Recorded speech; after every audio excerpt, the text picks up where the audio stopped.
everybody accepts that implementing knowledge management involves culture change.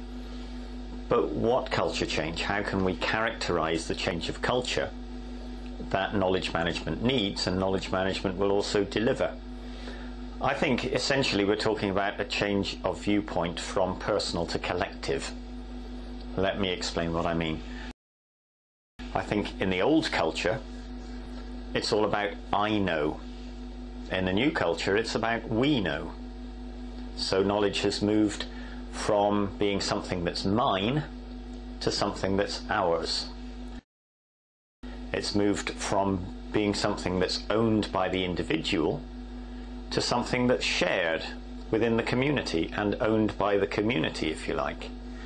It's moving from seeing knowledge as personal property to collective property, community property.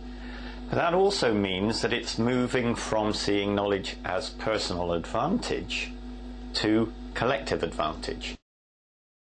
So before the culture change, if I had knowledge, I had status and I had safety. Knowledge's power was seen as referring to the individual. If I have knowledge, I have power. In the new culture, the advantage is collective. The community has power. The community collectively can achieve things. And the individual as part of that community also has the power. So as knowledge is shared, so power is shared. Before the culture change, your personal knowledge was something that you would defend against others. In the new culture, you are more open. You don't need to be defensive. Other people's knowledge is no longer a threat to yours. It can improve yours. If you're open enough to accept that challenge, to challenge your own knowledge, often it can grow. And so your personal advantage can grow with it. Other people's knowledge used to be seen as competing with yours. Now it's seen as potentially enhancing yours. Perhaps most fundamental, before the culture shift, in the old culture, to say I don't know was an expression of weakness.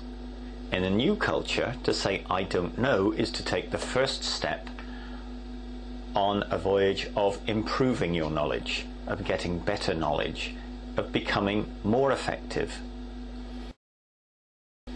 So this is quite a big change, this letting go of the personal in order to embrace the collective. Any change involves risk. And if you're brought up in a culture where personal knowledge is important, it gives you personal advantage, it gives you personal power, then letting go of that personal knowledge, advantage and power initially seems quite scary. That's why you cannot change the culture by diktat, and you cannot change it all at once. When you're changing culture in an organization and moving from the personal to the collective, you have to start in small places. Start with pilot programs, start with proof of concept, demonstrate the new culture working, show that people can operate in the new culture and still have status and power, and can in fact perform even better. If others can see that, they can see that vision of the new culture, then it helps them let go of the past and move to a knowledge-enabled future.